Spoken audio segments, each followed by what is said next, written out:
hand. In boxing or mixed martial arts, the core of a cutman's job consists of two parts. The first, to wrap a fighter's hands, forming a cast of sorts to protect those weapons while the fighter is in combat.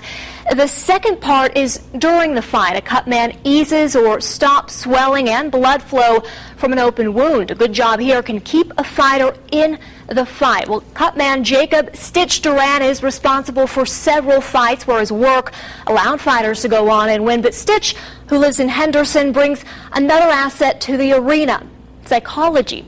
In this first part of a three-part series, we take a look at the moments that molded this man into the cutman you see working so many fights on TV.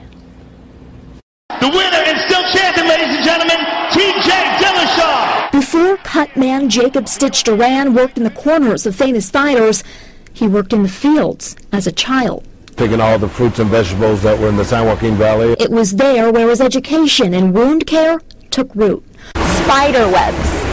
Yeah, I was sharpening the hoe and I cut my finger, and my mother went out to one of the sheds, got some spider webs, put it on the cut, put a bandana around it, and told me to use my other hand. My father and mother, knowing what I know now, were leaders within our community. The values that they taught us: hard work, being honest, and loving people. So even now it comes down to the martial arts or even boxing, where these guys are telling me they love me and I'm telling them that I love them. Stitch would leave the fields. It was a hard life. And join the Air Force. And then they sent me to a place called Thailand. There, in 1974, he got his first taste of the martial art, Muay Thai. I see this one guy and he kicks the guy in the head and knocks him out, and I said, that's what I want to do.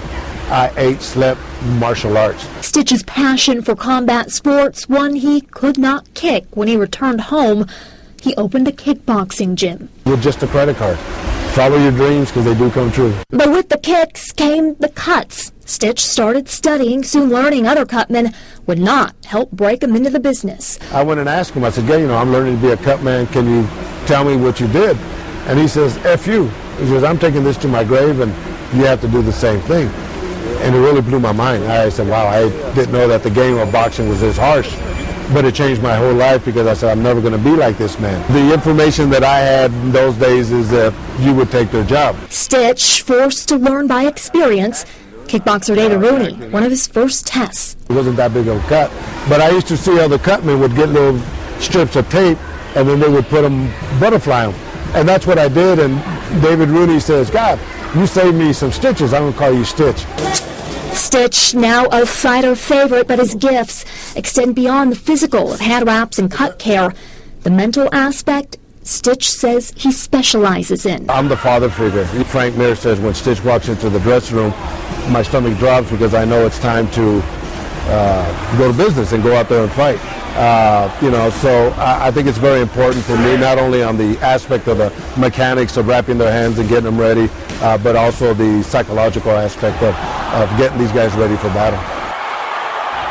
Next week, we visit some of the memorable battles Stitch has worked as a cutman, the bloodiest fights, the fights he's saved, and some of the intimate moments he's shared with fighters, the excitement when they win and the heartbreak when they lose.